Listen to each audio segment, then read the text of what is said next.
কুরবানি করার জন্য। আমার দেশে অনেকে পশু কিনবে, কুরবানি করবে। ঢাকা শহরে অনেকে আসে, কুরবানি করার পরে গোশত নিয়ে ফ্রিজে ধুয়ে দেয়। কত গরিব মানুষ আছে সামান্য একটু দিয়ে বাস ছেড়ে দিয়ে চলে দেয়। এরপরে বাজান অনেকেই কুরবানি করার পশু কেনার পরে কেনা ভালো হয় নাই, এটা হয় নাই, সেটা হয় নাই, নানান কিসসা কাহিনী। বিসমিল্লাহির রহমানির রহিম। ইব্রাহিম ইসমাইল আলাইহিস সালামকে নিয়ে যখন রওনা করলেন, শয়তান আসছে। আম্মা জান হাজেরাকে চিন্তা করলেন এখানে ধোঁকা দেই, দেখলেন না এখানে কাজ হবে না। যখন ইব্রাহিম আলাইহিস সালামকে নিয়ে রওনা করলেন, ইসমাইলকে নিয়ে ইব্রাহিমের সামনে দাঁড়াইলেন শয়তান। ইব্রাহিম আলাইহিস সালাম তার পাত্তা দিলেন না। পিছন দিক থেকে শয়তান এবার বলতেছে, ইসমাইল শুনছো, তোমার আব্বা তোমাকে কোথায় নিয়ে যাচ্ছে জানোনি? তোমাকে জবাই দেওয়ার জন্য নিয়ে যাচ্ছে। ওই সময় ইসমাইল আলাইহিস সালাম শয়তানকে খেদানোর জন্য 7টা পাথর মেরেছিলেন। আজও হাজিরা শয়তানকে পাথর মারে, ওই 7টা পাথর মেরে শয়তানকে ধসায় দিলেন, তারাই দিলেন। একবার জোরে বলবেন কি মারহাবা। এখন যোহরের নামাজের সময় যখন আসবে, হাইয়া আলাস সালাহ বলার পরে শয়তান বলবে পরে যা। কি কথা কন না কে? শয়তান তখনও ধোঁকা দিয়েছিল। ইব্রাহিম ইসমাইল আলাইহিস সালাম কি করছিলেন? পাথর মেরে শয়তানকে দিলেন, দূর হয়ে যা। এখন আপনাকে কি করতে হবে? আপনার অন্তরে পাথর মারতে হবে, নফসকে পাথর মারতে হবে। এই নফস যা, আমি হারাম খাবো না, আমি ঘুষ খাবো না, আমি সুদ খাবো না, যা আমি নামাজ ছাড়বো না, যা আমি রোজা ছাড়বো না। শয়তান ধোঁকা দিবে, এই গরু কিনছিলি কিন্তু এর সাথে ভালো দামের এই টাকা দিই, এর সাথে তাজা মোটা একটা পাইতে লস করে ফেলেছিস। এই চিন্তা যখন অন্তরে আসবেন তখন বুঝবেন শয়তান আপনার কুরবানি নষ্ট করার জন্য চেষ্টা করতেছে। তখন ওরে পাথর মারবেন, একবারে কইসা পাথর মারবেন, দূর শয়তান, দূর হয়ে যা, দূর হ বেটা, আমি আল্লাহর রাহের জন্য কুরবানি দিছি, যা হয় হবে, এটাই ঠিক। এইভাবে শয়তানকে ধাক্কা দিয়ে লাথি মেরে নফসিয়তের কুখায়েশ থেকে নিজেকে মুক্ত রাখতে হবে। আজান করে দেবে হাইয়া আলাস সালাহ, আপনাকে দোকান বন্ধ করে দিয়ে নামাজে চলে যেতে হবে। যদি আপনি আপনার শয়তানটাকে, আপনার নফসটাকে কন্ট্রোল করতে পারেন, তাহলে সেই দিন ইসমাইল আলাইহিস সালাম শয়তানকে পাথর মেরেছিল। আজ আপনি শয়তানটাকে নিজের দিলে পাথর মেরে শয়তানকে পরাস্ত করে আল্লাহর কাছে যখন সেজদায় পড়ে যাবেন, তখনই আল্লাহ আপনাকে উত্তম প্রতিদান দিয়ে আপনার জীবনের সমস্ত গুনাহকে আল্লাহ মাফ করে দেন। সুবহানাল্লাহ। এগুলো হলো হাকিকত। ইসমাইল আলাইহিস সালাম এই ঘটনাগুলি, এই ঘটনাটা কেন দিলেন আল্লাহ, এই ঘটনা কেন শুনবেন আপনারা, এগুলো হলো আমাদের জন্য পরীক্ষা, এবং এই পরীক্ষাতে আমাদেরকে পাস করতে হবে। হযরত ইব্রাহিমকে নিয়ে, ইসমাইলকে নিয়ে ইব্রাহিম আলাইহিস সালাম চলে গেলেন মিনা প্রান্তরে, যেখানে কুরবানি হবে। ইসমাইল আলাইহিস সালাম বাবাকে বলতেছেন, আব্বা জান আপনার হাতের ছুরিটা একটু ভালো করে ধার দিয়ে নেন। একটু কল্পনা করবেন, একটা সন্তান বাবাকে বলে, আব্বা জান ছুরিটাকে ভালো করে ধার দেন। ও আব্বা জান ছুরিটাকে ধার দিয়ে দেন, ভালো করে ধার দেন, যাতে আপনি আমাকে জবাই করার সময়, কুরবানি করার সময় বেশি সময় না লাগে, তাড়াতাড়ি যাতে আপনি আমাকে জবাই করতে পারেন। আপনার হাতের ছুরিটাকে আপনি ধার দিয়ে নেন। আব্বাজান আপনি যখন আমাকে কুরবানি করবেন, তখন আপনি আমাকে উপর করে শোয়াবেন। এই জন্যই উপর করে শোয়াবেন আব্বাজান। আমার চেহারা দেখলে আপনার মায়া মায়া লাগতে পারে, কারণ আপনি আমার বাবা, আমি আপনার সন্তান। আব্বাজান মায়া হতে পারে গো আব্বাজান, দয়া করে আপনি আমাকে উপর করে নিবেন, উপর করে আপনি আমাকে জবাই দিবেন, যাতে আমার চেহারা আপনি দেখতে না পান, আমার চেহারা দেখলে যাতে মায়া না লাগে। আব্বাজান আপনি আমার হাত এবং পা গুলি শক্ত করে বেঁধে নিবেন। এজন্য শক্ত করে বাঁধবেন, যখন আপনি আমার গলার মধ্যে ছুরি চালাবেন তখন আমি ছটফট করতে পারি, আর আপনার কুরবানি করতে অসুবিধা হতে পারে, আল্লাহর হুকুম পালন করতে অসুবিধা হতে পারে। আব্বাজান আমার হাত পা গুলি শক্ত করে আপনি বেঁধে নিবেন। বাবার কলিজায় সন্তানের কথাগুলি কত কষ্টদায়ক হতে পারে। ইসমাইল আলাইহিস সালাম বলেন, আব্বাজান আপনি যখন আমাকে কুরবানি করবেন আপনার চোখগুলি সুন্দর করে বেঁধে নেবেন যাতে আপনি আমাকে না দেখেন, মায়া না লাগে আব্বাজান। আহা, মিনা প্রান্তরে ইব্রাহিম আলাইহিস সালাম সন্তানকে উপর করে শোয়াইলেন, হাত পা গুলি বেঁধে রাখলেন এবং ইসমাইল আলাইহিস সালাম বলেন, আব্বাজান আমার এই জামাটা আলাদা করে আমার আম্মাজানের হাতে দিবেন, আমার মা জননী যেন আমার জন্য দোয়া করে এই জামাটা দেখে। বাজানো একটা সন্তান বাবাকে এইভাবে বিনয়ে বিনয়ে কথা বলতেছিল, বুঝতেই পারতেছেন বাবার কলিজার মধ্যে কেমন ব্যথা ছিল তখন। কিন্তু একটা জায়গায় ইব্রাহিম আলাইহিস সালাম আল্লাহর কাছে দায়বদ্ধ ছিলেন, তিনি খলিল আল্লাহর বন্ধু, আল্লাহকে খুশি করার জন্য আজকে মিনা প্রান্তরে আসছে, আল্লাহকে সন্তুষ্ট করার জন্য তিনি আসছেন। আহা, আমার রাসূল আল্লাহকে এইভাবে খুশি করেছেন, আমার নবীর আহলে পরিবার আল্লাহকে এইভাবে খুশি করতেন। দস্তে কারবালায় ইমাম হুসাইনের দিকে যদি আপনি তাকান, নিজের চোখের সামনে সন্তান কুরবানি হলো, নিজের চোখের সামনে আপনজনেরা শহীদ হয়ে গেল। সন্তান দুই চোখ দিয়ে ইব্রাহিম আলাইহিস সালাম হযরত ইমাম হুসাইন রাদিয়াল্লাহু আনহু তিনি দেখতে লাগলেন সন্তান কিভাবে কুরবানি হয়, কিভাবে সন্তানরা শহীদ হয়। ইমাম হুসাইন দেখেছিলেন সেই দিন বড় কঠিন পরীক্ষা ছিল হুসাইনি পরিবারের জন্য। আমার নবী আল্লাহ পাক রাসূলকে আগে জানিয়েছিলেন, হাবিব আপনার হুসাইন কারবালায় শহীদ হবে, নির্মমভাবে আপনার উম্মতরা তাকে শহীদ করে দিবে। এটা আল্লাহ পাক তার রাসূলের জন্য নির্ধারণ করে দিলেন। এরপরে রাসূল এই বিধানটাকে ইচ্ছা করলে আল্লাহর কাছে বইলা পরিবর্তন করাইতে পারতেন, কিন্তু না, এটা ছিল ভালোবাসার বহিঃপ্রকাশ। আমার রাসূল এটাকে পরিবর্তন করার নাই একটা মাত্রই কারণ, উম্মতের নাজাতের জন্য। একবার জোরে বলবেন কি ইয়া রাসূলুল্লাহ। উম্মতের নাজাতের জন্য আওলাদদেরকে শহীদ করেছেন। ইচ্ছা করলে যদি বলতেন ইয়া রব আমার হুসাইন এত কষ্ট করবে না, আপনি তাকে সহজ মৃত্যু দিয়ে দেন, আল্লাহ তাকে সহজ মৃত্যু দিয়ে দিতেন। 3 দিন পর্যন্ত তৃষ্ণা, ক্ষুধা, অভাব, অনটন, শত্রু নির্যাতন, জুলুম সহ্য করে করে তাকে শহীদ করা হয়েছিল।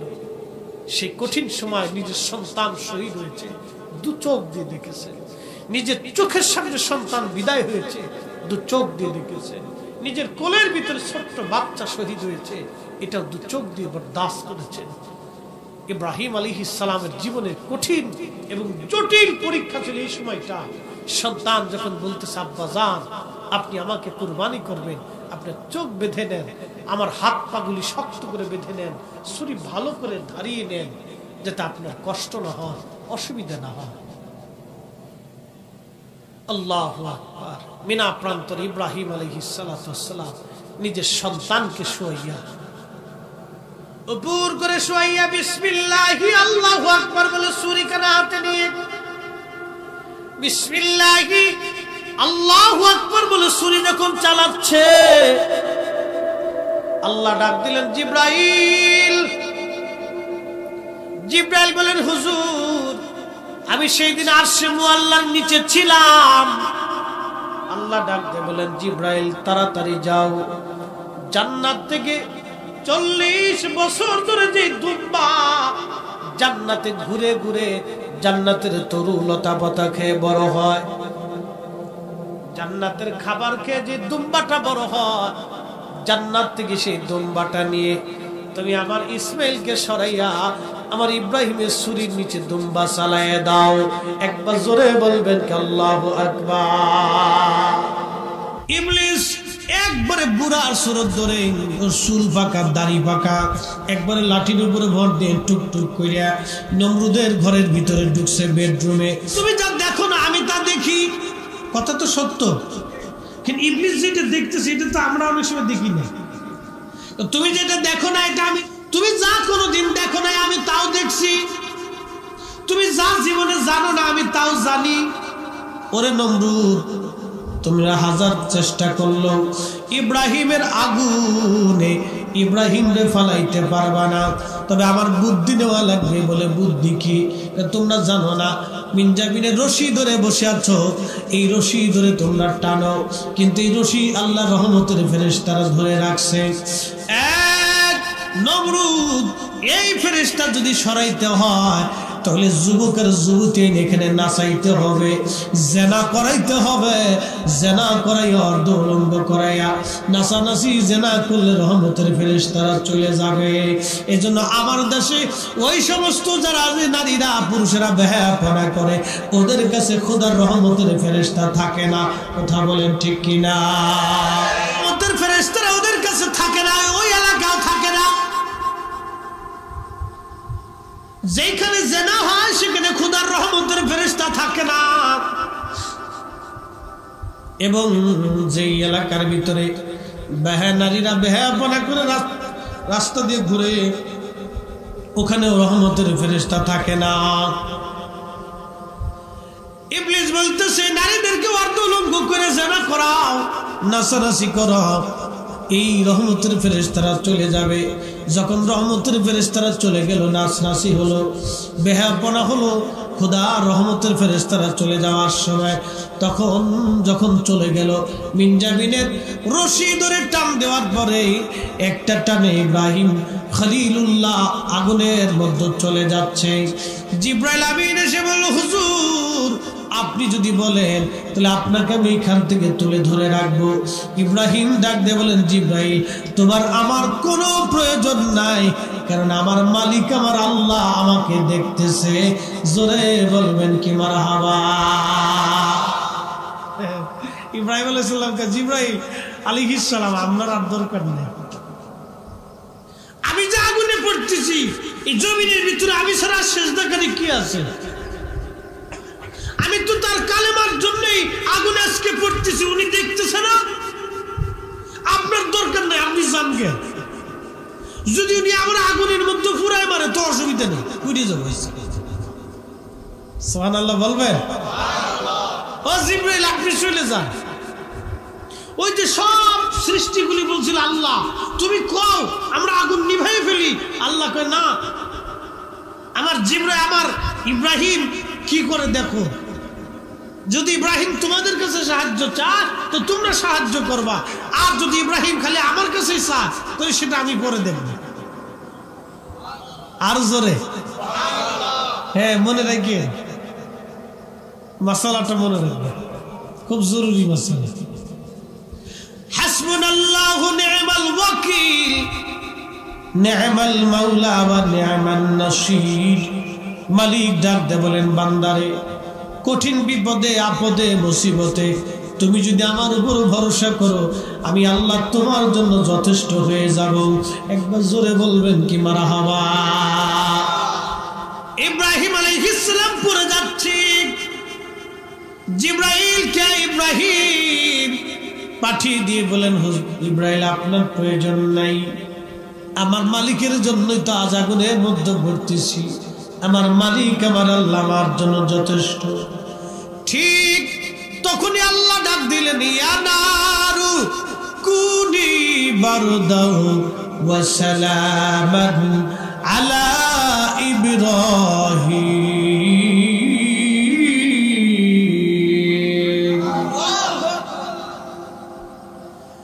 আল্লাহ ডাক দিয়ে বলতেছে, হে আগুন, আগুন আমার ইব্রাহিমের জন্য আয়ার কন্ডিশন হয়ে যাও, সালামুন আলা ইব্রাহিম, সালামুন আলা ইব্রাহিম, সালামুন আলা ইব্রাহিম। আমার ইব্রাহিমের জন্য আয়ার কন্ডিশন হয়ে যাও। তারা বলবেন সুবহানাল্লাহ। আগুন আয়ার কন্ডিশন হয়ে গেল। তাফসীর ইবনে কাসির ইমাম ইবনে কাসির লেখেন, যদি সালামুন শব্দ ব্যবহার না করতেন তাহলে অসুবিধা হতো। আল্লাহ এত বড় হিকমত ওয়ালা, আল্লাহ বলে দিলেন সালামুন আলা ইব্রাহিম, আগুন এমন হয়ে গেল, ইব্রাহিম কোন কোন বর্ণনায় আসছে 40 দিন পর্যন্ত আগুনের মধ্যে বসে রইলেন। আগুন তার একটা পশম পর্যন্ত জ্বালাইল না, আগুন তার পশম পুরাইল না। ইব্রাহিমের শরীরে কোনো অসুবিধা হলো না, বেদনা হলো না, বাতাস দেওয়া লাগলো না। একবার জোরে বলবেন কি সুবহানাল্লাহ। এমন কি তাফসীর আসছে, ওই দিন যেই দিন আল্লাহ সালামুন আলা ইব্রাহিম বলেছিলেন, ওই দিনে সারা পৃথিবীর কোন আগুন রান্না বান্না হয়নি, না হয় না, আরো জোরে। সৃষ্টির সব আগুন ওই দিন সালাম হয়ে গেছে, একদম এয়ার কন্ডিশন হয়ে গেছে। রান্না করে কিন্তু রান্না হয় না, ওইভাবে রয়ে গেছে। তাফসীরের মধ্যে আসছে সৃষ্টির সমস্ত আগুনগুলি, সব আগুনগুলি সেই দিন সালাম হয়ে গেল। এয়ার কন্ডিশন আল্লাহ বানাই দিলেন, কোন আগুন দিয়ে সেদিন রান্না বান্না হয় নাই। পৃথিবীর কোন মানুষ ওই আগুন দিয়ে কোনোদিন উপকার, ওই দিন উপকার পায় নাই। অর্থাৎ আগুন তার কার্যকারিতা হারিয়ে ফেললো। আর আল্লাহর খলিল ইব্রাহিম 40 দিন পর্যন্ত আগুনের মধ্যে, কোন বর্ণনায় 7 দিন, যাই হোক মতান্তর থাকতে পারে। 40 দিন পর্যন্ত ইব্রাহিম খলিলুল্লাহ আগুনের মধ্যে পড়ে রইলেন। আহা, আগুন তারে ধরল না, আগুন তারে পোড়াইল না। এমনকি ইব্রাহিমের আগুন ইব্রাহিমের জামা পর্যন্ত পোড়াই নাই, জুব্বা পর্যন্ত পোড়াই নাই, টুপি পর্যন্ত পোড়াই নাই, পশম পর্যন্ত পোড়াই নাই। যিনি বলবেন কি সুবহানাল্লাহ। আচ্ছা, মা তো সন্তানকে বেশি ভালোবাসে, কথা ঠিক কি না? এখন ইব্রাহিম আলাইহিস সালামের বাবা আজর, আজর কিন্তু বাবা ছিল না, আজর ছিল চাচা। ইব্রাহিম আলাইহিস সালামের বাবার নাম ছিল তারেহ। ইমাম সুয়ুতি রাহিমাহুল্লাহ এই মাসালার সমাধান দিয়েছেন 550 বছর আগে আল হাবিলিল ফতওয়াতে, আল মুজাল্লাদুস সানিতে, এ তুলুস মাসালিকুল হুনাফা বিওয়ালিদাইল মুস্তাফা, এই রিসালার ভিতরে তিনি সমাধান দিয়েছেন। হযরত ইব্রাহিম আলাইহিস সালামের বাবার নাম তারেহ, আজর ছিল চাচা, মূর্তি পূজার লিডার ছিল। ইব্রাহিম আলাইহিস সালাম আগুনের মধ্যে, মা সহ্য করতে পারে না সন্তান আগুনের ভিতরে। ইব্রাহিম আলাইহিস সালামের মা আগুনের পাশে দাঁড়ায় ডাক দিচ্ছে, ইব্রাহিম আমি তোর মা, সহ্য করতে পারি না রে ইব্রাহিম, তুমি আল্লাহরে কও আমার যাতে আগুনে না ধরে, আমি তোমারে দেখতে আসব। আমার বাসা, আমার সন্তান রে তোমার কাছে না আসলে আমার কলিজায় মানে না। ইব্রাহিম আমি তোর কাছে একবার আসতে চাই, তোর এসে আদর করতে চাই। জোরে কন্যা মারহাবা। ইব্রাহিম আলাইহিস সালাম আল্লাহকে ডাক দিয়ে বলল, আল্লাহ আমার মা আমার কাছে আসতে চায়, তুমি আমার মায়ের জন্য আগুনকে এয়ার কন্ডিশন বানিয়ে দাও। আল্লাহ পাক কবুল করে বলেন, হ্যাঁ ইব্রাহিম তোমার মাকে তোমার কাছে যাইতে বলো। আল্লাহর খলিলের মা আগুনের ভিতরে হেঁটে হেঁটে হেঁটে হেঁটে ইব্রাহিম আলাইহিস সালামের কাছে গেলেন। আর নিজের সন্তানটাকে আদর যত্ন করে সুমার তোমা দিয়ে খাওয়াইটা হয়ে আবার চলে আসলে ইব্রাহিমের মায়েরও আগুনে ধরে নাই। একবার জোরে বলবেন কি আল্লাহু আকবার। মাসালা বলতেছি এবার, ইব্রাহিমের মারে আগুনে পুরাই নাই মা, ইব্রাহিম আলাইহিস সালামের জুব্বা আগুনে পুড়ে নাই। জুব্বা কি ইব্রাহিম? ইব্রাহিমের জুব্বা কি ইব্রাহিম? পাগড়ি ইব্রাহিম? পাজামা কি ইব্রাহিম? না, কিন্তু আগুনে জুব্বাও পুড়ে। আরো জোরে, আরো জোরে, আরো জোরে। এবাজান আল্লাহর ওলির রুহানি আওলাদেরা শুনিয়া যান, ইশকে রাসূলের এমন এক দৃষ্টান্ত আল্লাহর নবী হাদিসে ফরমান, শোনো, ওমান আহাব্বানি আহাব্বাহুল্লাহ, মুস্তাদরিক হাকিম আল সাহিহাইনের হাদিস। ওমান আহাব্বানি আহাব্বাহুল্লাহ, নবীজি বলে আমাকে যে ভালোবাসি সে আল্লাহকে ভালোবাসি। ওমান আহাব্বাহুল্লাহ আদখালাহুল জান্নাহ, যে আল্লাহকে ভালোবাসে আমার আল্লাহ থেকে জান্নাতি জান্নাতি জান্নাতি জান্নাতি বানায় দেয়। তার মানে নবী ভালোবাসলে আল্লাহ ভালোবাসা হয়। কি কথা বলেন ঠিক কি না? নবী ভালোবাসলে আল্লাহ ভালোবাসা হয়।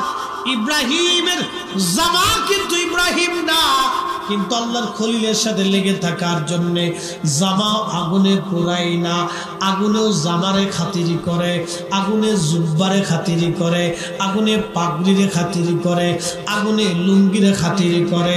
আমরা যারা অলি হতে পারি নাই কিন্তু অলি আল্লাহর জুতা হতে পারছি। আমরা অলি হতে পারি নাই, সঙ্গী হতে পারছি। আমরা ওলি হতে পারি না কিন্তু ওলিকে ভালোবাসতে পারছি। আমরা ওলি না কিন্তু ওলির মুহিব্বিন। ওরা বলে আমরা পীর পূজারি, আমরা পীর পূজারি না, আমরা ভালোবাসি। কথা বলেন ঠিক কি না? আমরা কি বাসি? ভালোবাসি ভালোবাসি ভালোবাসি ভালোবাসি আমরা ওলি ভালোবাসি। আর ইব্রাহিমের জামা যদি ইব্রাহিম আলাইহিস সালামের সাথে লাগার জন্য জামা আগুনে যদি জামারও খাতির করে বাজানো, আমরা অলি হতে পারছি। অলি হতে পারি নাই কিন্তু অলির সঙ্গী হতে পেরেছি। এই অলির সঙ্গী হওয়ার কারণে আল্লাহ তার অলিদেরকে খাতির করে। অলিদের উসিলায় আল্লাহ আমাদেরকেও খাতির কইরা। কুত্তা যদি জান্নাতে যাইতে পারে রে, কিতমির কুকুর যদি জান্নাতে যাইতে পারে, নবী ভালোবাসা উস্তুনে হান্নানা যদি জান্নাতে যাইতে পারে, নবী ভালোবেসে একটা উট কাসুয়া যদি জান্নাতে যাইতে পারে, অলি ভালোবেসে কিতমির কুকুর যদি জান্নাতে যাইতে পারে, তাহলে আমরা অলি ভালোবেসে আমরা আশা করি আল্লাহর রহমত পাইয়া আমরা ক্ষমা পাইতে পারি। কথা বলেন ঠিক কিনা? সন্দেহ সন্দেহ? ইব্রাহিম আলাইহিস সালাম আগুনের ভিতরে, মাও চলে গেলেন, সন্তানকে দেখলেন, খাওয়া দাওয়া করাইলেন, চলে আসলেন, আদর দিলেন। ইব্রাহিম আলাইহিস সালামকে চুমা টুমা দিলেন। মা তো দেখেন মাও পড়ে না, ইব্রাহিম আলাইহিস সালামও পড়ে না। আল্লাহু আকবার, আল্লাহু আকবার, আরো জোরে বলেন আল্লাহু আকবার। বাজান, তিনি ইব্রাহিম আলাইহিস সালাতু ওয়াস সালাম আল্লাহর খলিল, সবসময় আল্লাহকে খুশি করতেন, আল্লাহকে খুশি করতেন। ইব্রাহিম আল্লাহকে খুশি করতেন। আহা, ইব্রাহিম আলাইহিস সালাতু ওয়াস সালামের অনেক লম্বা ওয়াজ করতে গেলে রাতের পর রাত পার হয়ে যাবে।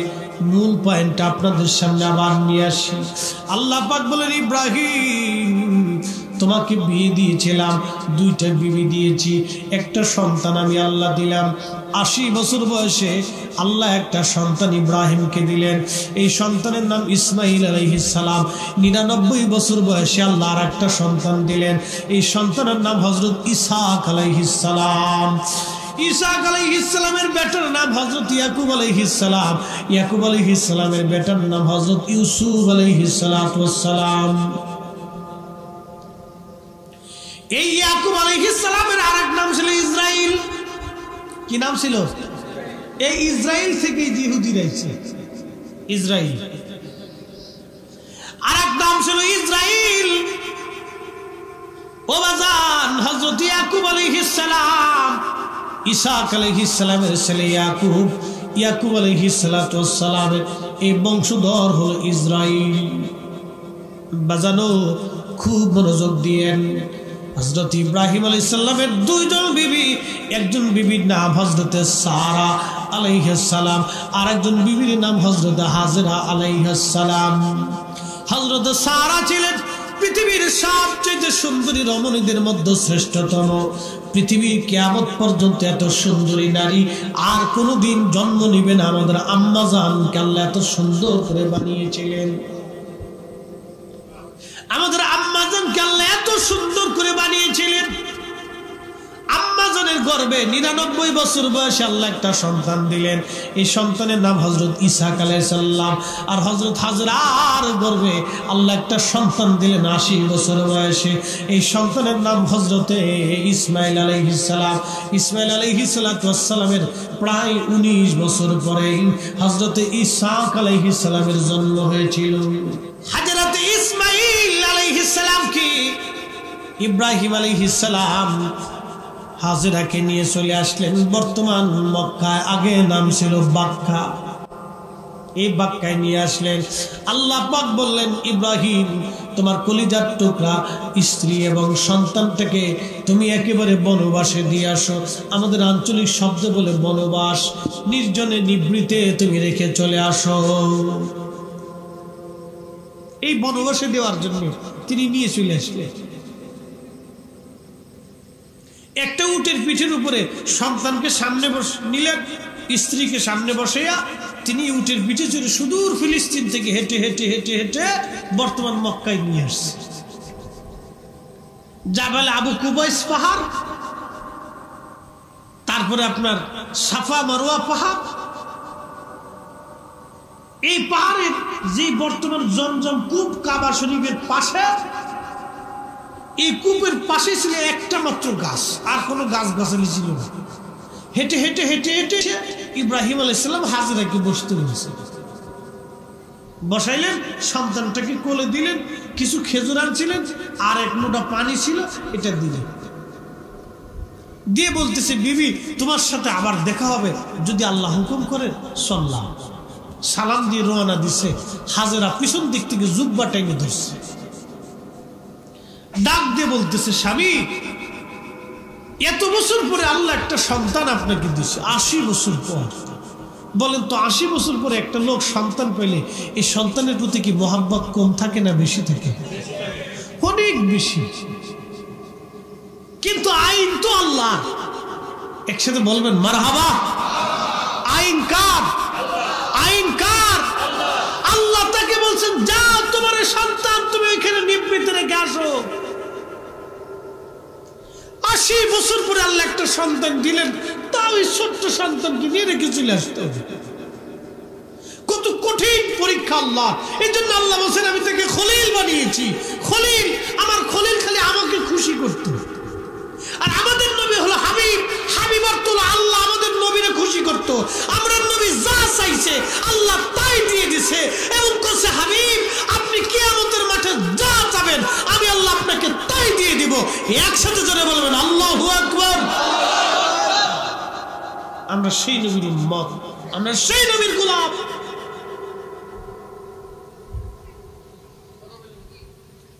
আল্লাহকে যে পাইতে চাই, হযরতকে ভালোবেসে, আরশ কুরসি লৌহ কলম না চাহিতেই পেয়েছে সে। সন্তানকে গাছের নিচে রাখলেন বিবির কোলের মধ্য দিয়ে। বিবি চললাম। হযরতে আম্মা জান হাজেরা আলাইহিস সালাম জুব্বা টেনে ধরলেন, টেনে ধরে বলেন, স্বামী আমার চলে যান, মনে কোনো আফসোস নাই, কিন্তু একটা কথা বলে যান, আপনি কি নিজের ইচ্ছায় রেখে যান না আল্লাহর ইচ্ছা? আহা, খুব মনোযোগ দিয়েন। আমাদের বিবিও তো এরকম দরকার। আমাদের বিবি সাহেবা যারা আছে তাদেরকে এরকম বানানোর দরকার। স্বামী চলে যাচ্ছেন, আপনি যান, মনে কোনো আফসোস নাই। 80 বছর পরে আল্লাহ আপনাকে একটা সন্তান দিয়েছে। আমি আপনার বিবি, স্বামী আমার, আপনি আল্লাহর খলিল। এই নির্জনে নিভৃতে একটা গাছের নিচে রেখে যাচ্ছেন, যেখানে কোনো মানব জনহীন, পশু পাখি, গাছ, তরুলতা পাতা, খাবার দাবার কিচ্ছু নাই, পানি নাই, নদী নাই, জল নাই, ঝর্ণা নাই, মরুদ্যান নাই, কিছুই নাই, খালি ধুধু বালু বালু, পাহাড় আর পাহাড়। এইখানে রেখে যাচ্ছেন আপনি স্বামী আমার। বলেন কার হুকুমে রেখে যাচ্ছেন? নিজের ইচ্ছায় না মালিকের ইচ্ছায়? ইব্রাহিম চোখের পানি ছেড়ে দিয়ে বলেন, বিবি রে, আমি আমার ইচ্ছায় তোমাদেরকে এখানে রেখে যাচ্ছি না, আমি আমার ওই মালিকের ইচ্ছায় তোমাদেরকে রেখে গেলাম। আম্মাজান হাজেরা ডাক দেয়া বলেন, আমাদের মা। আম্মাজান বলতেছিলেন, স্বামী আমার, তাহলে যেই মালিক আমাকে নিভৃতে নির্জনে পাহাড়ি উপত্যকায় রেখে যেতে আপনাকে হুকুম দিয়েছেন, অতএব আমার চিন্তা করা লাগবে না, আমার সন্তানের জন্য দানা পানি ওই মালিক আল্লাহই ব্যবস্থা করে দেবে।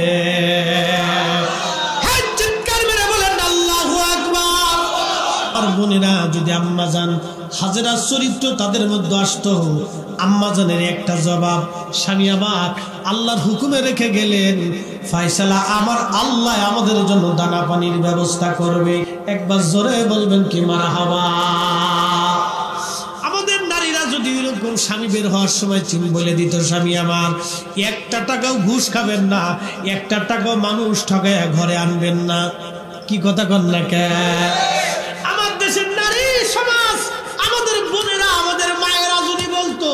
স্বামী বের হওয়ার সময় স্বামীর খাবার খাওয়াইয়া, স্বামী বের হওয়ার সময় যদি বলতো, স্বামী আমার একটা টাকা হারাম ঘরের মধ্যে আনবেন না, একটা টাকা ঘুষের টাকা আনবেন না, একটা টাকা মানুষ ঠকায় আনবেন না, স্বামী একটা টাকা যদি হারাম আনেন তাহলে ওই হারামের দায়ভার কিন্তু আমি নেব না, স্বামী ওই হারামের টাকা যদি আমি জানি তাহলে আমি সংসার করবো না। কি কথা কর না কে? এরা কি কয় জানিনি, 10,000 টাকার কাপড় না দিলে বাড়ি বাদ যেতাম গা। আম্মাজান হাজেরা আলাইহিস সালাম কি চমৎকার চরিত্র, মা জননী। ডাক দেয়া বলেন, স্বামী আমার চলে যান, তাহলে বিদায় দিলাম, চিন্তার কোনো কারণ নাই।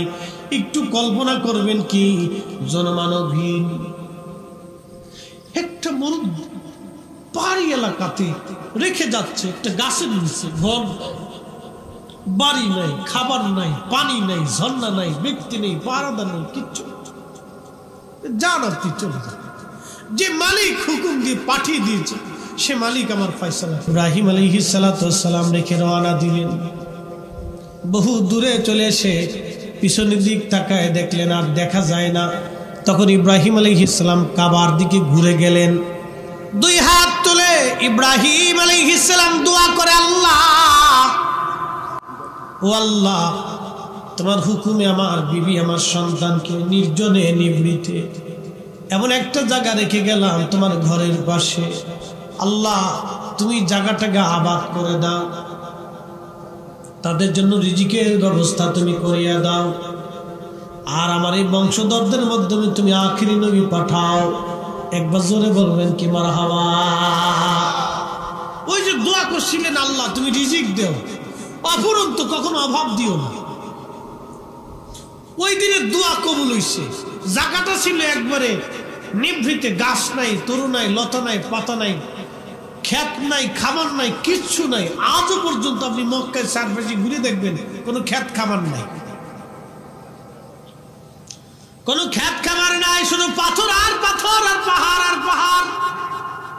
কিন্তু ওই মক্কা নগরীতে খাবারের কোনো অভাব হয় না। ওই যে আল্লাহর খলিলের দোয়া কবুল হয়ে গেল, আজও পর্যন্ত সে দোয়া কখনো বিফল হয় নাই। চলে গেলেন, আম্মাজানকে রেখে হযরত ইব্রাহিম আলাইহিস সালাম চলে যাওয়ার পরে যে খাবার ছিল ওটা শেষ হয়ে গেল, পানি যেটা সেটাও শেষ হয়ে গেল। আম্মাজান চিন্তায় পড়ে গেলেন। হযরত হাজেরা আলাইহিস সালাম লক্ষ্য করলেন শিশু ইসমাইল আলাইহিস সালাম পানির অভাবে ছটফট ছটফট করে কাঁদতেছিল। পেরেশান হয়ে যাওয়ার পরে মা জননী দেখলেন পানি কোথায় পাওয়া যায়, সাফা মারওয়ার দিকে। ইন্নাস সাফা ওয়াল মারওয়াতা মিন শাআইরিল্লাহ, নিশ্চয়ই সাফা মারওয়া পাহাড় আল্লাহ পাকের একটা নিদর্শন। এই সাফা মারওয়া পাহাড়ের দিকে তাকায় দেখলেন সাফার উপরে মনে হয় পানির মতো দেখা যায়। আম্মাজান দৌড়াই গেলেন ওই সাফার উপরে, যা দেখলেন না পানি তো নাই। মারওয়ার দিকে তাকায় দেখলেন মনে হয় মারওয়ার উপরে পানির মতো দেখা যায়। দৌড়ায় গেলেন মা, ওইখানে দৌড়ায় যে দেখলেন না, ওখানেও নাই। ওখান থেকে দেখলেন সাফায়, সন্তান বাঁচাইতে হবে, মা ব্যাকুল হয়ে গেলেন। আম্মাজান হাজরা আলাইহিস সালাম ব্যাকুল হয়ে যাওয়ার পরে একবার সাফা আবার মারওয়া, একবার সাফা আবার মারওয়া, এইভাবে একবার না দুইবার না 7 বার দৌড়াইলেন, যা আজও পর্যন্ত হাজিদের জন্য বাধ্যতামূলক হয়ে গেল। যদিও আজকে হাজিরা পানির জন্য দৌড়ায় না, কিন্তু আমাদের স্মৃতি রক্ষা করার জন্য, আমাদের সেই স্মৃতি বাঁচিয়ে রাখার জন্য আমার আল্লাহ তার নবী সাফা মারওয়া দৌড়ানোটাকে বাধ্যতা করে দিলেন। হাজিরা দৌড়াস করতে যাবে, সাফা মারওয়া আজও দৌড়াইতে থাকবে। তার মানে স্মৃতি রক্ষা করার জন্য আমার আল্লাহ ইন্নাস সাফা ওয়াল মারওয়াতা মিন শাআইরিল্লাহ, এটা আল্লাহ পাকের একটা নিদর্শন বানাই দিলেন। নিদর্শন আল্লাহ কোরআনের অপরাধে বলেন ওয়া মাইয়ুআযিম মিন শাআইরিল্লাহ, তোমরা আমি আল্লাহর শায়ের যেগুলি আছে, নিদর্শন মালা যেগুলি আছে, তোমরা সেইগুলিকে সম্মান করবা, ইজ্জত দিবা, তাজিম করবা, ভালোবাসবা। এই জন্য এই যুগে ওলিরা হলো আমাদের শায়ের, ওলিরা আল্লাহর শায়ের। আল্লাহর ওলিরা যেখানে ঘুমায় সেটাও আল্লাহর শায়ের। আল্লাহর ঘর মসজিদ আল্লাহর শায়ের, আল্লাহর ঘর মসজিদ আল্লাহর শায়ের, আল্লাহর ওলিরা আল্লাহর শায়ের। আল্লাহর ওলিরা যেখানে ঘুমায় সে জায়গাটাও শায়ের। এই জন্য আমরা আল্লাহর ওলিদেরকে সম্মান করি, আল্লাহর ওলিদেরকে ভালোবাসি। কথা বলেন ঠিক কিনা? আল্লাহ বলেন তোমরা আমার শায়েরকে, আমার নিদর্শনাবলীকে তোমরা সম্মান করবা। এই জন্য সাফা মারওয়া আজও পর্যন্ত মুসলমান দৌড়ায়। যদিও আজকে দৌড়ানোর বাহ্যিক ভাবে যদি আপনি দেখেন, এখানে দৌড়ানোর কোনো অর্থ হয় না। অর্থাৎ আপনি যে দৌড়াবেন, আম্মাজান তো হাজরা দৌড়াইছিলেন পানির জন্য, আর হাজিরা তোর পানির জন্য দৌড়ায় না। কিন্তু হাজিদেরকে আল্লাহ বাধ্যতামূলক করে দিলেন, এটা আল্লাহ শাহিদ, দৌড়াইতেই হবে, তোমাকে দৌড়াইতে হবে। আল্লাহ ওয়াজিব করে দিয়েছে, দৌড়াতে হবে তোমাকে। মুহতারাম উপস্থিতি, দৌড়াদৌড়ি করে দেখলেন কোথাও পানি নাই। এমন সময় আল্লাহ জিব্রাইলকে পাঠিয়ে দিলেন, জিব্রাইল যাও আমার হাজেরা আর ইসমাইলের জন্য পানির ব্যবস্থা করো। জিব্রাইল আমিন আসলেন হযরত ইসমাইল আলাইহিস সালামের পায়ের পাশে, পায়ের নিকটে জিব্রাইল আলাইহিস সালাম তার পা দিয়ে একটা আঘাত করলেন। জিব্রাইলের পায়ের মাধ্যমে যখন আঘাত করলেন, ইসমাইল আলাইহিস সালামের পায়ের পাশে আঘাত করার পরে ওখান থেকে মাটি ফেটে ফেটে পানি আসতে লাগলো। এ পানির নাম জমজম, জমজম পানি, জমজম পানি, জমজম। আম্মাজান দৌড়াই গেলেন, যাওয়ার পরে দেখে পানি আর পানি। ওই পানি নিজে পান করলেন, সন্তানকে পান করাইলেন, চারপাশে বাপ দিলেন। চারপাশে বাদ দেওয়ার পরে পানি ওই বাঁধের ভিতরে আটকাই ফেললেন। অ্যাটেনশন, খুব মনোযোগ দেন। এই জমজম পানি, আমার হাতেও একটা পানি আছে, এই পানির নাম হলো মাম পানি। এই মাম পানি আর জমজমের পানি এক পানি। অ্যাটেনশন, এই বোতলের ভিতরে যে পানিটা রাখা হলো, 50 বছর পরে, 5 বছর পরে, 2 বছর পরে পানির একটা সময়সীমা দেওয়া আছে। এই সময়ের পরে দেখবেন এই পানিটার গন্ধ, স্বাদ, রং পরিবর্তন হতে থাকে, এটা নষ্ট হতে থাকে। ঠিক 5 বছর পরে এই পানিটা একবারে নষ্ট হবে। কিন্তু জমজমের পানি এমন এক পানি, 50,000 বছর যদি বোতলের মধ্যে রেখে দেন, ও 50,000 বছর আগে যেমন 50,000 বছর পরে এরকমই থাকে না, আরো জোরে। এই পানি রিফাইন করছে বাংলাদেশের একটা কোম্পানি, আর জমজমের পানি যিনি রিফাইন করে পাঠাইছেন তিনি আল্লাহ। একবারে সরাসরি রিফাইন করে জান্নাত থেকে পাঠাই দিচ্ছে, একবারে সরাসরি রিফাইন করা।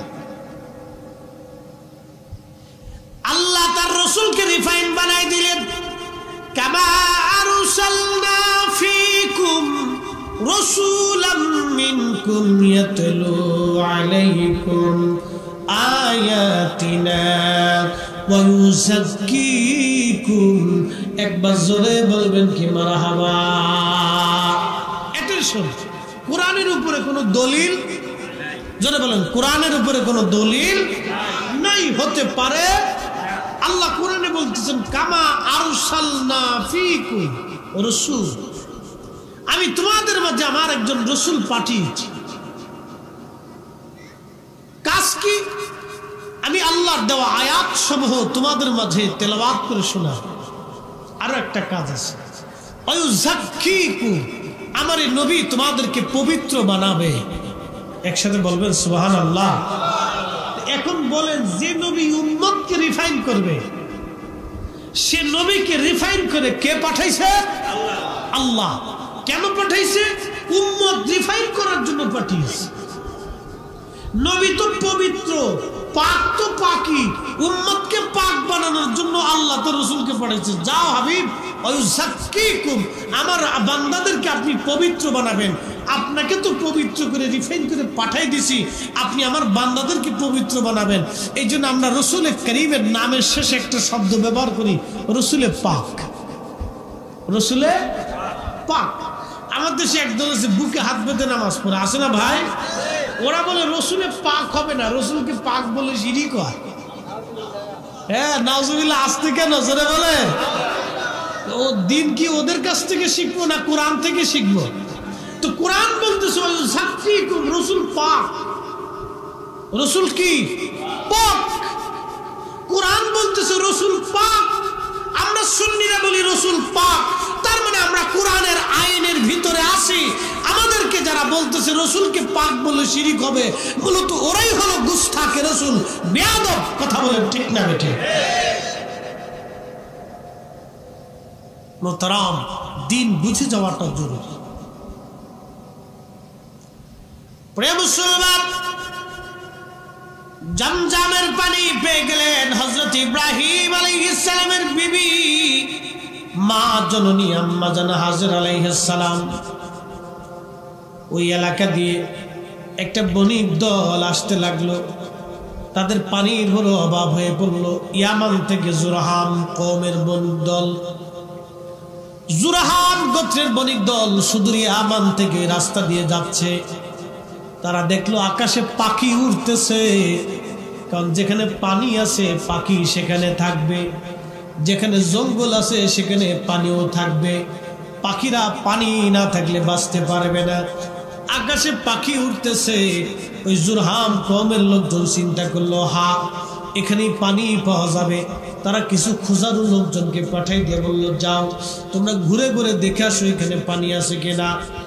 কয়েকজন লোক এসে দেখলো একজন মহিলা কুয়ার পাশে তার কোলের একটা বাচ্চা নিয়ে বসে আছে। এসে বললেন কওমদেরকে, হো কওমের লোকজন, তোমরা শোনো, ওইখানে একজন মহিলা কুয়ার পাশে একটা পানির ফোয়ারা আছে, কুয়া আছে, এই কুয়ার পাশে একজন মহিলা বসে আছে তার ছোট্ট কোলের বাচ্চাকে কোলে নিয়ে। চলো। কওমের জুরহাম কওমের সমস্ত লোকজন চলে আসলো। আসার পরে দেখতেছে মহিলা বসে আছে। নেতা যিনি ছিলেন সর্দার, তিনি বললেন, হে আল্লাহর বান্দি, হে নারী, আপনি যে কুয়ার মালিক? বলে, হা, এই কুয়ার মালিক আমি। বলতেছে, এই কুয়ার পানি আপনি আমাদেরকে দিবেন? আম্মাজান হাজেরা ডাক দিয়ে বলেন, হা, কুয়ার পানি তোমাদেরকে দিব, কিন্তু বিনিময়ে তোমরা আমাকে কি দিবা বলো? বলতেছে, আপনার খাবার দাবার ভরণ পোষণ বাড়ি গাড়ি যা কিছু লাগে সব আপনাকে আমরা দিয়ে দিব, বিনিময়ে আপনি আমাদেরকে পানি পান করাবেন। একবার জোরে বলবেন কি মারহাবা। মালিক, কথা কর না কেন? মালিক আল্লাহ। খাবার দাবার যা আছে সব দিব, কিন্তু পানি আপনি আমাদেরকে দিন, কহা পানি দিয়ে দিন। দেখেন ফাইসালা হয়ে গেল। খুব আলিশান এলাকা দিয়ে একবারে জনপল্লী হয়ে গেল। ওই কওমের লোকজন বললো, যেহেতু এখানে পানি আছে তাহলে আর এখান থেকে আমরা যাব না, এখানে আমরা বসবাস শুরু করব। তো এখানে বসবাস করতে করতে মানুষ আস্তে আস্তে আস্তে আস্তে আস্তে আস্তে মক্কা একবারে বহু লোকের আবাস হয়ে গেল। বহুদিন পরে আল্লাহ ইব্রাহিম আলাইহিস সালামকে বলেন, ইব্রাহিম যাও, স্বপ্ন দেখিলেন তুমি তোমার প্রিয় বস্তু কুরবানি করো। ওই যে আল্লাহ আবার পরীক্ষা ফেলেছে, যাও আবার আর একটা পরীক্ষা। আল্লাহ আমাদের জন্য 5টা পরীক্ষা দিছে প্রত্যেক দিন। জোহরের রক্ত, আসরের রক্ত, মাগরিবে, এশা, ফজরে, 5টা পরীক্ষা আল্লাহ আমাদের প্রত্যেক দিন দিছে। দেখি আমার বান্দা এই 5টা পরীক্ষায় পাশ করে কিনা। কিন্তু পাশ করে কয়জন বলেন তো? এই আল্লাহর পরীক্ষা বান্দাদের জন্য আল্লাহ পরীক্ষা দিচ্ছে। ইব্রাহিম আলাইহিস সালামকে তো আল্লাহ বড় বড় পরীক্ষা দিয়েছিলেন, আমাদেরকে আল্লাহ ছোট্ট পরীক্ষা দিচ্ছে। জোহরের আজান, হাইয়া আলাস সালাহ, নামাজে আসেন, 10 মিনিট 20 মিনিট সর্বোচ্চ। আপনার জীবনের 24 ঘন্টা আপনি মাত্র 1.5 ঘন্টা আল্লাহকে দিবেন। 1.5 ঘন্টা সর্বোচ্চ। জোহরে 20 মিনিট, আসরে 10 মিনিট, মাগরিবে 20 মিনিট, এশায় 20 মিনিট, ফজরে 20 মিনিট। বেশি সময় আল্লাহ চাই না। এই সর্বোচ্চ 1.5 ঘন্টা আপনি আল্লাহকে দিবেন। এই আপনার জীবনে প্রত্যেক দিন 5 ওয়াক্ত আল্লাহ পরীক্ষা দিয়ে দিচ্ছে। ইব্রাহিম আলাইহিস সালামকে আল্লাহ আবার পরীক্ষা দিলেন, যাও তোমার প্রিয় বস্তু কুরবানি করো। একটু চিন্তা করেন তো, ইব্রাহিম আলাইহিস সালাম স্বপ্ন দেখার পরে, স্বপ্ন তো নবীদের জন্য ওহী, স্বপ্ন দেখার পরে চিন্তা করলেন আমার প্রিয় তো ইসমাইল ছাড়া আর কেউ নাই। সব কিছুর প্রিয় আমার ইসমাইল, আমার ইসমাইলকে কুরবানি দিতে হবে। সুদূর ফিলিস্তিন থেকে উটের পিঠে করে আবার রওনা দিচ্ছে। রওনা দিয়ে হযরত ইব্রাহিম খলিলুল্লাহ আবার রওনা দিছে। বিরাট বড় পরীক্ষা আল্লাহ ফেলাইলেন। উটের পিঠে রওনা দিয়ে ইব্রাহিম আলাইহিস সালাম রওনা দিলেন। রওনা দিয়ে বর্তমান মক্কায় আসলেন। এই মক্কা নগরে আসার পরে দেখলেন হায় বিরাট বড় জনপল্লী হয়ে গেছে। হযরত হাজরা আলাইহিস সালাম দেখলেন তার স্বামী আল্লাহর খলিল ইব্রাহিম আলাইহিস সালাম আসছে। স্বামীকে দেখে আম্মা জান দৌড়ায় গেলেন। দৌড়ায় যে বলে স্বামী আমার আপনি আসেন, এই যে আপনার সন্তান ইসমাইল আজকে পরিণত বয়সে বড় হয়ে গেছে, আজকে বালেগ হয়ে গেছে। হাদিসের ভাষ্য অনুযায়ী 10 বছর বয়স হলে সন্তান বালেগ হয়ে যায়।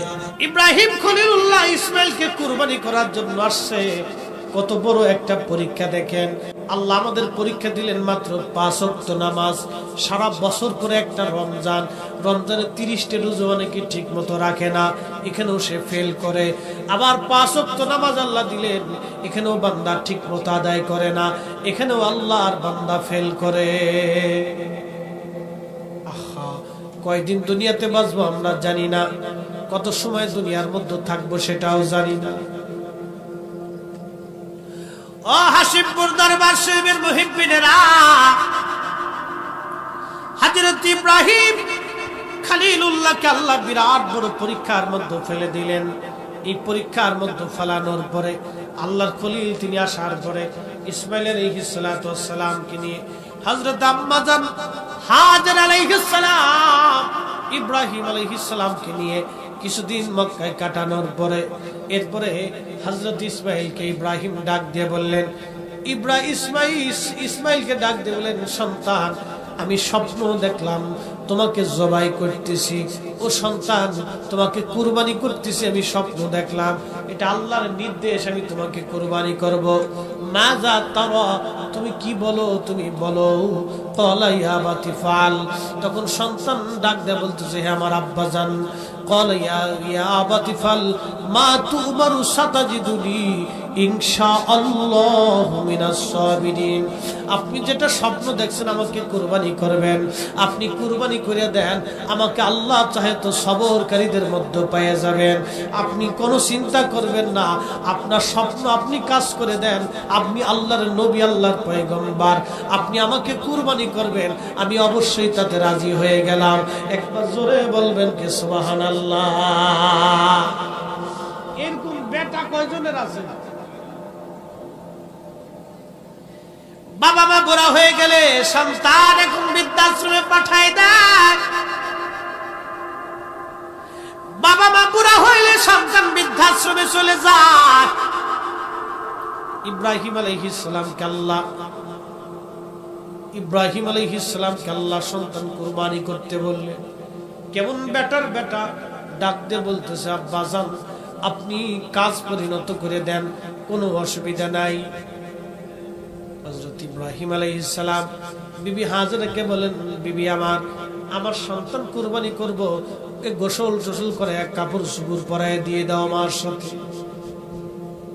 চিন্তা করেন তো, এত বছর পরে আল্লাহ একটা সন্তান দিলেন, কোন মা পারে গো সন্তানকে এইভাবে বিদায় দিতে?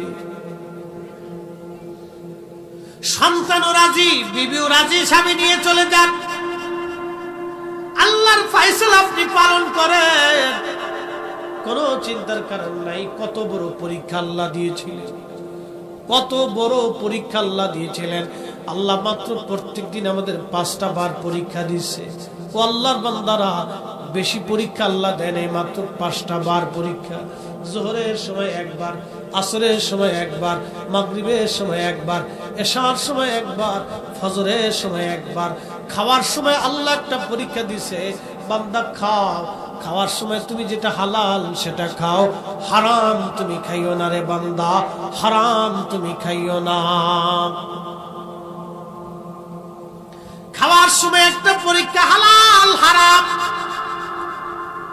হালাল খাও, হারাম খাইও না রে বান্দা, হালাল হারাম তুমি খাইও না।